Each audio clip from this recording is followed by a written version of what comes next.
The great hall of the Galactic Council fell silent as the holographic displays flickered to life. Hundreds of alien representatives from across the galaxy sat in their curved rows, all eyes fixed on the central platform where Admiral Ross stood. His black uniform, decorated with simple gold stripes, seemed to absorb the soft blue light from above. "Another victory," he reported, his voice carrying through the vast chamber. The human officer's words caused a ripple of whispers among the assembled delegates. The Dark Spine fleet retreated from the border systems without a single civilian casualty. The council members shifted uncomfortably in their seats. Even the most experienced diplomats found it hard to read human facial expressions, but there was no mistaking the pride in the admiral's voice. High above, in the most prestigious section of the chamber, 3 Luminar delegates glowed with increasing brightness, a sign of their growing anxiety. Their crystalline bodies sparkled as they communicated among themselves through patterns of light.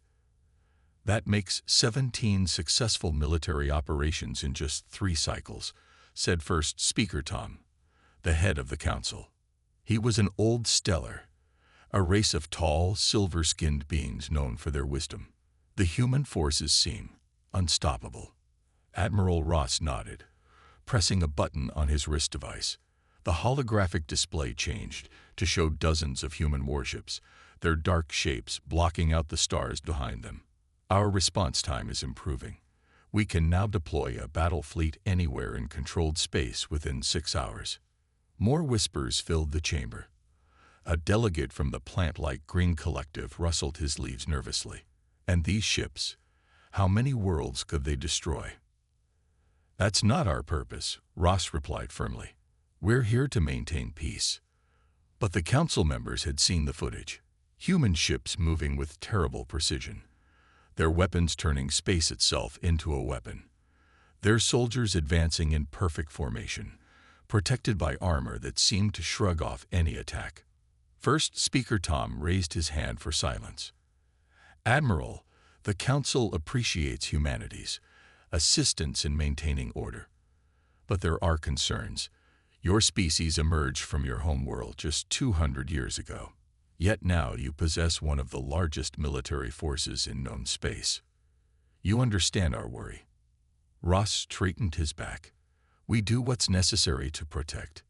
"To protect," interrupted a Luminar delegate, his crystal body flashing with patches of red light. "We have seen your battles. No one can stand against your forces. The Dark Spine, who once terrorized entire sectors, now flee at the sight of a single human patrol ship. What are we to make of this?" The Admiral's face remained calm, but his eyes hardened slightly. "Would you prefer the Dark Spine continued their raids? Should we have allowed them to destroy more colonies?" "Of course not," First Speaker Tom said smoothly, trying to ease the tension. "But perhaps we should discuss limits on human military expansion, for the comfort of all council members." Ross looked around the chamber slowly, meeting the eyes, optical sensors, and sensory organs of various delegates. "I will convey your concerns to Earth Command. But remember, you invited us to join the council. You asked for our help in maintaining peace.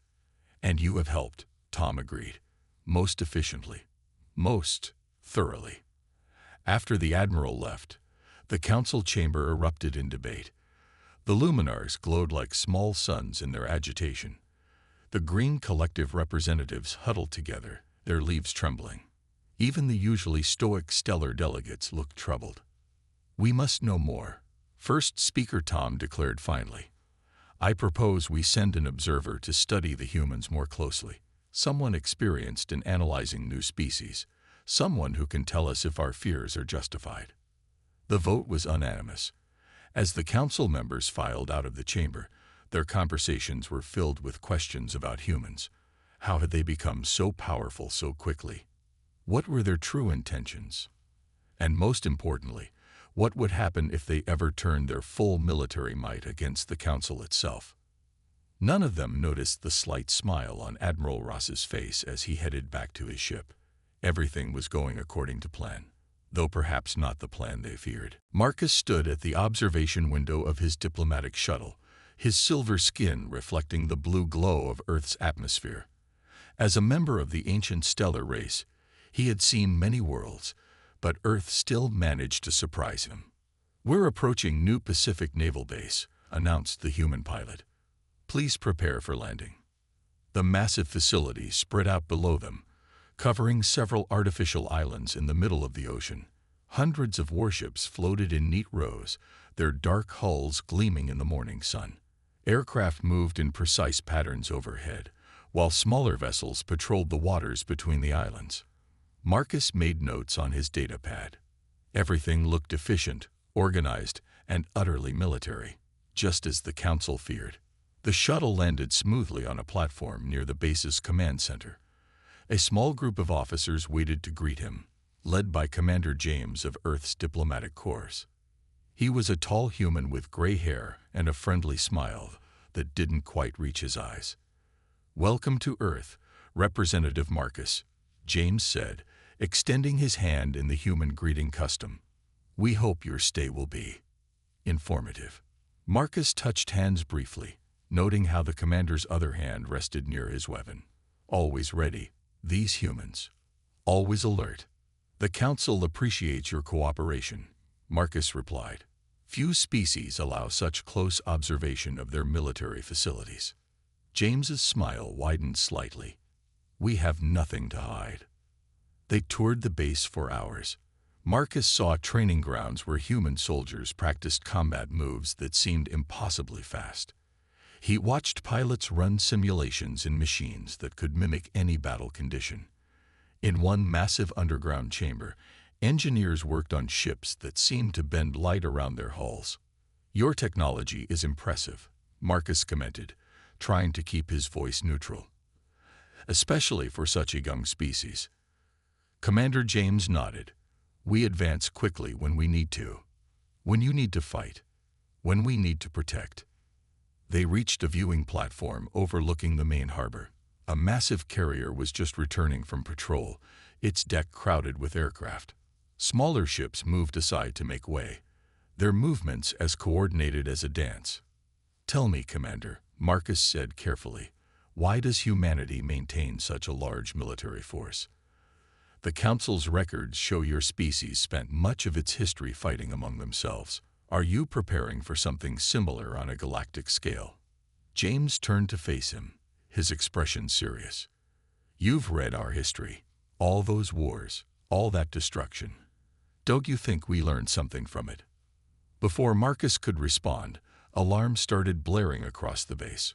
Red lights flashed, and soldiers began running to their posts. James touched his communicator, listening to reports. "Seems you'll get to see us in action," he said grimly. "Pirates attacking a civilian transport near Jupiter. Want to observe from the command center." Marcus watched in amazement as the base transformed. Within minutes, ships were moving out of the harbor. Pilots ran to their aircraft, the sky filled with the thunder of engines. In the command center, Marcus saw screens light up with tactical displays. Officers called out reports in calm, practiced voices. James stood in the center, directing everything with quiet authority. "Battle fleet assembled," someone reported. "Ready to jump in 3 minutes." Marcus made more notes, his fingers trembling slightly. The speed, the coordination, the sheer scale of the response. It was overwhelming. All this for a simple pirate attack. "Isn't this excessive force?" he asked James. "Sending a battle fleet against pirates." James looked at him steadily. "Would you prefer we send too little?" The fleet disappeared in flashes of light, jumping to the battle zone. Marcus watched the tactical displays, expecting to see a short, violent battle. But something about the humans' approach seemed odd. Something he couldn't quite understand yet. It would take him several more weeks of observation before he began to see the pattern. Before he started to understand what humanity was really doing with all this military might. But that day at New Pacific Base, watching the enormous response to a simple threat, was his first clue that there was more to humans than the Council suspected. After 3 weeks of observing human military operations, Marcus sat in his temporary office at New Pacific Base, staring at the data displayed on his wall screen. Something wasn't adding up. He pulled up the records of the latest incident.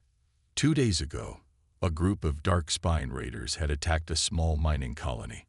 The human response had been massive. 30 warships, hundreds of fighters, and enough firepower to destroy a small moon. But when he looked at the actual battle report, he found something strange. Total casualties, 0. Computer, show me the statistics for all human military engagements in the past month, he commanded. Numbers and graphs filled the screen. Marcus leaned forward, his silver skin dimming in concentration. In every single case, the humans had deployed overwhelming force. And in every single case, the actual fighting had been minimal. A knock at his door interrupted his thoughts. Commander James entered, carrying 2 cups of the bitter brown drink humans called coffee. Found anything interesting? James asked, setting 1 cup on Marcus's desk. Marcus gestured at the screen. Your battle tactics make no sense.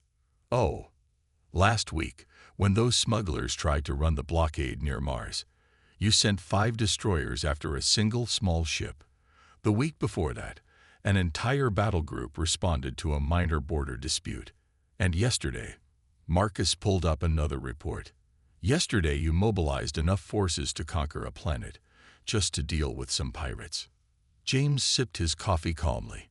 Were any of those operations unsuccessful? That's not the point. The force you use is completely disproportionate to the threat. It's inefficient, wasteful. Unless... Marcus paused, a new thought striking him. Unless what? Unless that's exactly what you want. Before James could respond, Marcus's computer chimed with a priority alert. A Dark Spine raiding fleet had been detected near one of Earth's colony worlds. Come with me, James said, suddenly serious. You'll want to see this. In the command center, Marcus watched the situation unfold. The Dark Spine fleet was significant, 20 ships, well-armed and known for their aggressive tactics. But the human response? By the stars, Marcus whispered. 150 human warships emerged from jump points around the Dark Spine fleet. Fighters swarmed out in perfect formation, their numbers darkening the space around the raiders. Ground-based defenses powered up on the colony below, while more ships moved to cut off any escape routes. Marcus expected a massacre. Instead, a message was broadcast on all frequencies. Dark Spine fleet, you are surrounded. Your weapons are targeted. Your engines are locked. You have 30 seconds to power down and prepare for boarding, or we will be forced to demonstrate our capabilities. This is your only warning. On the main screen, Marcus watched as the Dark Spine ships, feared across the galaxy for their ferocity, powered down one by one. Not a single shot had been fired. You see it now, don't you? James asked quietly. Marcus nodded slowly. You're not trying to win battles. You're trying to prevent them from happening in the first place. Keep watching, James suggested. The next few hours were a revelation. Marcus observed as human forces efficiently disarmed the Dark Spine ships. The raiders were treated firmly but fairly. Their wounded were treated. They were given food and water. And most surprisingly, they were offered a choice: face justice for their crimes, or enlist in the human-led peacekeeping forces. This is why you always respond with overwhelming force, Marcus said finally. Not to destroy, but to make resistance seem pointless. James smiled. We find that when people know they can't win, they're less likely to start fighting in the first place. Marcus looked at his notes. Weeks of observations and analysis. He'd been looking for evidence of humanity's warrior nature, their thirst for conquest. Instead, he found something entirely different. But this was only the beginning of his understanding. The true revelation, the one that would shock the Galactic Council to its core, was still to come. The emergency alert woke Marcus from his sleep. He rushed to the command center, arriving just as Commander James was organizing the response to a new threat. Large pirate fleet attacking a passenger liner. James explained quickly. 2,000 civilians on board. This time, you're coming with us. Before Marcus could protest, they were hurrying to a waiting shuttle. Minutes later, they were aboard the flagship of the response fleet, the HS Guardian. Marcus had never been on a human warship during actual combat operations. Despite his months of research, he felt nervous. "Jumping in 30 seconds," announced a calm voice over the speakers. Marcus watched the bridge crew work. No shouting, no excitement, just quiet, focused determination. The main screen showed 50 human warships preparing to jump. All this for a single passenger liner. Jump. Space twisted around them. When it straightened again, Marcus saw the situation clearly. The passenger liner was damaged but intact, surrounded by 15 pirate vessels. The pirates had older ships, but they were well armed and had a reputation for ruthlessness. "This is Captain Wells of the Human Defense Fleet," a strong voice announced over all channels. "Power down your weapons and prepare to be boarded. You have 30 seconds to comply." The pirates responded by firing their weapons. Energy beams flashed toward the human fleet. What happened next changed everything Marcus thought he knew about humans. The human ships moved with incredible precision, but not to attack. They formed a living shield between the pirates and the passenger liner. Their advanced shields absorbed the pirates' fire easily. "Deploying containment field," someone reported. A web of energy spread out from the human ships surrounding the pirate fleet. They were trapped, but still not hurt. "Final warning," Captain Wells announced. "Power down now." The pirates tried to run. They couldn't. They fired again. The human ships just absorbed the hits. "Now," ordered Wells, "show them." A single human destroyer moved forward. It fired one shot, a precise, controlled burst that disabled the weapons on the pirate flagship without causing any other damage. The effect was immediate. The pirates, realizing they couldn't hurt the humans or escape, began powering down their ships. "Launch rescue teams," Wells commanded. "Medical units first, then security." Marcus watched in amazement as human forces boarded the pirate vessels. They moved fast, but carefully. When they found injured pirates, they treated them immediately. When they found pirates who surrendered, they were firm but not cruel. "I don't understand," Marcus said to James. "With your technology, you could have destroyed them in seconds." James nodded. "We could have. Just like we could have destroyed the Darkspine, or the smugglers, or any other enemy we faced. But that's not our goal." "Then what is?" "Watch the rescue teams." Marcus turned his attention to the teams helping passengers off the damaged liner. The humans were incredibly gentle. They comforted crying children, helped elderly aliens walk, treated injuries with care. "You're not warriors," Marcus whispered, the truth finally hitting him. This whole thing, the massive fleets, the overwhelming force, the advanced technology, it's all to avoid fighting. James smiled sadly. "Humans learned the hard way that victory in battle often comes at too high a price. We build up our military not to win wars, but to prevent them. When you have enough power to win any fight easily, most people choose not to fight at all." Marcus looked around the bridge again, seeing everything differently now. The calm faces weren't those of hardened soldiers eager for battle. They were the faces of people doing everything possible to avoid violence while still protecting others. "The Council thinks you're dangerous because you're good at fighting," Marcus said slowly. "But that's not it at all, is it? You're dangerous because you found a way to create peace through strength." "Now you're beginning to understand," James replied. "But there's still more to learn about why we choose this path." Marcus sat in Earth's historical archives, surrounded by holographic displays showing scenes from human history. After watching the peaceful resolution of the pirate attack, Commander James had brought him here, saying, "To understand our present, you need to see our past." The images that floated around him told a terrible story. Cities burning, armies clashing, weapons that could destroy entire countries, centuries of warfare that had nearly destroyed humanity. "Computer, show World War II casualties," Marcus commanded. Numbers appeared in front of him. His silver skin paled as he read them. Millions dead. Entire cities wiped out in seconds. Civilians caught in the crossfire. Now show World War III. The images change. Even worse destruction. Nuclear weapons, chemical warfare, environmental collapse. The last Great War had almost ended human civilization completely. Commander James entered quietly, carrying more of the drink they called coffee. Finding what you're looking for. I think so, Marcus replied slowly. Your species, you're not natural warriors at all, are you? You're survivors of trauma. James nodded, his face serious. Every human grows up learning about these wars, about how close we came to destroying ourselves. It's built into our DNA now, the fear of what war really means.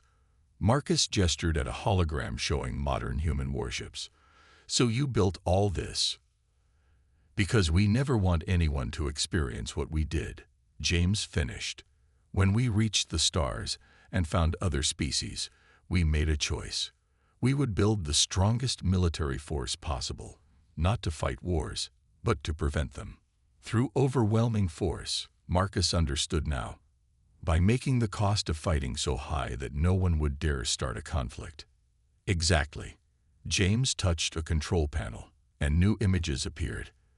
They showed human medical ships helping alien worlds hit by disasters, human forces protecting refugee convoys, human diplomats working to resolve conflicts peacefully. Look at these numbers, Marcus said, pulling up more data. In the last 5 years, human forces have responded to over 300 potential conflicts, but actual combat occurred in less than 2% of those incidents. That's incredible. Fear of our military strength keeps aggressors in check, James explained. But it's what we do after that matters most. We don't just stop conflicts. We help rebuild. We offer alternatives. Many former pirates now serve in our peacekeeping forces. Marcus thought about the pirate incident he had witnessed.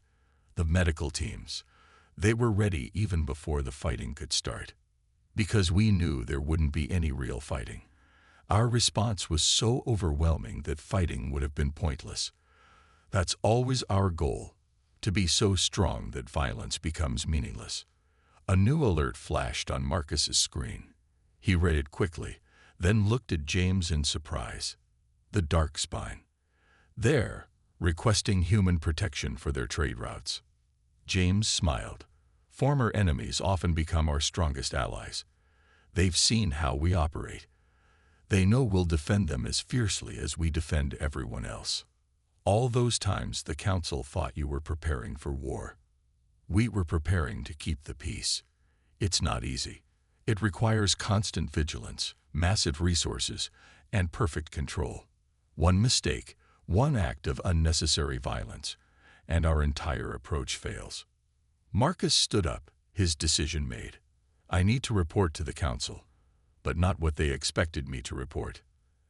And what will you tell them? The truth.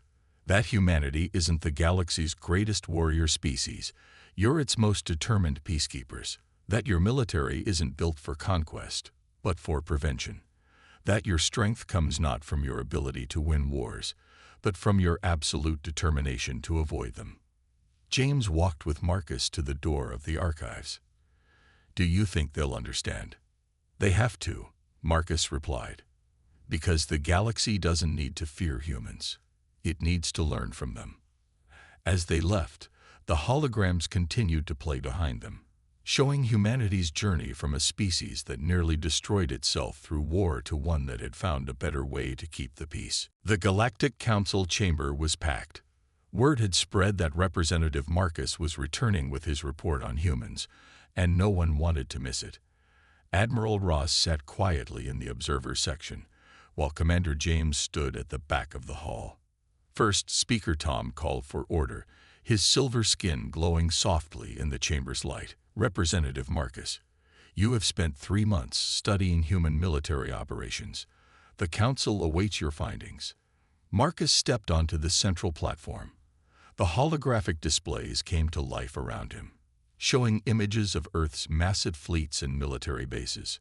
Honored Council, he began, When you sent me to study humans, you asked me to determine if they were a threat. You were right to be concerned about their military power, but wrong about why. Murmurs filled the chamber. The Luminar delegates glowed brighter with anxiety. Let me show you something, Marcus continued.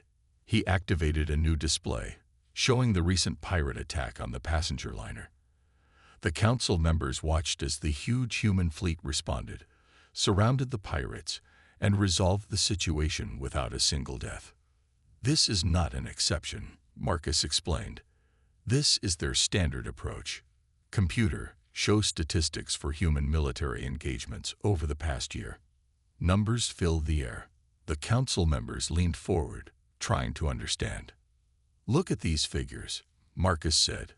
500 potential conflicts. 492 resolved without any combat.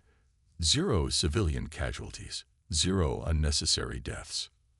But their weapons, a Luminar delegate interrupted, flashing with concern. Their massive fleets are designed to prevent war, not wage it. Marcus switched to images from Earth's archives. Humans learned the cost of war the hard way. They nearly destroyed themselves. Their entire military doctrine is built on one principle: make war impossible through overwhelming deterrence. He showed more footage. Human medical ships helping disaster victims, human forces protecting refugee convoys, former pirates serving alongside human peacekeepers.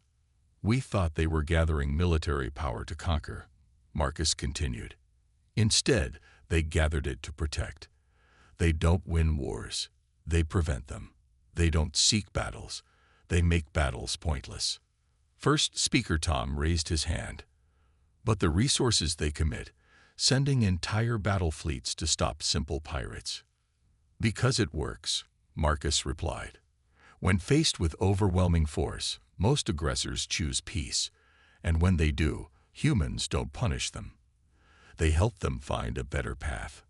Admiral Ross stood up in the observer section. May I speak? The council members turned to look at him. First Speaker Tom nodded. Everything Representative Marcus says is true, Ross said calmly. We maintain our military strength not because we want to fight, but because we never want to fight again. We've seen what war really means. We won't let it happen to others if we can help it. Marcus activated one final display, showing the latest statistics. Look at the Dark Spine. Last year, they were raiders threatening our borders. Now they're requesting human protection for their trade routes. The pirates we stopped last month, half of them have applied to join human-led peacekeeping forces. The chamber was silent as the council members processed this information. Finally, First Speaker Tom spoke. So when we feared your military power, you were seeing what everyone sees at first, Commander James said from the back of the room. Our strength. But strength can protect as well as harm. We chose to use ours to protect. Marcus looked around the chamber. The council doesn't need to fear humans. We need to understand them. They've found a way to create peace through strength, to prevent violence through readiness, to change enemies into allies through mercy. The council chambers erupted in discussion. But this time, the fear was gone from their voices. The Luminar's glow had changed from anxious white to thoughtful blue. The green collective representatives were nodding their leaf-covered heads. First Speaker Tom raised his hands for silence. It seems, he said slowly, that we have much to learn from our human friends, not about how to wage war, but about how to maintain peace. 6 months after Marcus's presentation to the Galactic Council, a massive Darkspine war fleet appeared at the edge of Council space. 50 heavily armed ships, led by Commander Xar, one of the most feared Darkspine leaders in the galaxy. The council chamber erupted in panic when the news arrived, but Admiral Ross remained calm as he stood on the central platform. What are your orders, Admiral? First Speaker Tom asked, his silver skin rippling with concern. We already have 3 battle groups moving to intercept, Ross replied. But I don't think we'll need them. The main display showed the Darkspine fleet's approach, but something was different about their formation. They weren't in an attack pattern. A communication request came through. Commander Xar's harsh face appeared on the screen, his scaled skin dark against his uniform. "This is Commander Xar of the Darkspine Fleet," he announced. "We request permission to enter Council space. We come seeking protection." The chamber fell silent. First Speaker Tom looked at Admiral Ross, who smiled slightly. "Protection from what, Commander?" Ross asked. "The Void Hunters," Xar replied, referring to a notorious group of space raiders from beyond known space. "They attack our colonies, steal our resources." He seemed to struggle with the words. "We need human help." Marcus, now serving as the Council's permanent human liaison, stepped forward. "Why come to us?" "The Darkspine are proud warriors." "We are," Xar agreed, "which is why we recognize true strength when we see it. We've watched how humans operate. You don't just win battles, you prevent them. You don't just defeat enemies, you turn them into allies. We want to learn this way." Admiral Ross nodded to his communications officer. "All battle groups, stand down but remain on alert. Commander Xar, you have permission to enter Council space.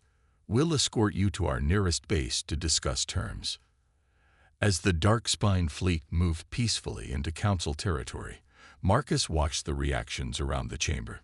The Luminars were glowing with amazement. The Green Collective representatives were excitedly rustling their leaves. Even First Speaker Tom looked impressed. "If you had told me a year ago," Tom said quietly, "that I would see a Darkspine war fleet voluntarily requesting human protection." "It's not just protection they want," Commander James said, joining them at the platform. "They want to understand our way, just like you did, Marcus." Marcus nodded, remembering his own journey of discovery. They've seen what true strength looks like. Not the power to destroy, but the power to prevent destruction. On the main display, human ships were now escorting the Darkspine fleet. Medical vessels were moving to help their injured. Supply ships were preparing to provide aid. It looked like a surrender, but felt like a welcome.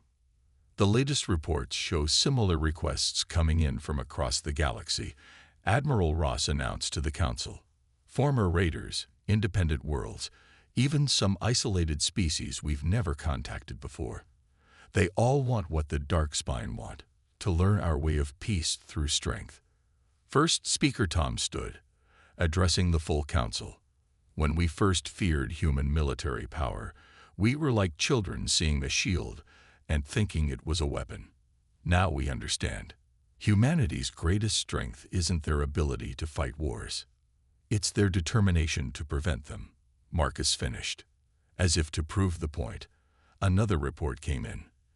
The Void Hunters, seeing the Darkspine join with human forces, had retreated back into unknown space without firing a single shot. They had seen the combined fleet and decided that fighting wasn't worth the cost.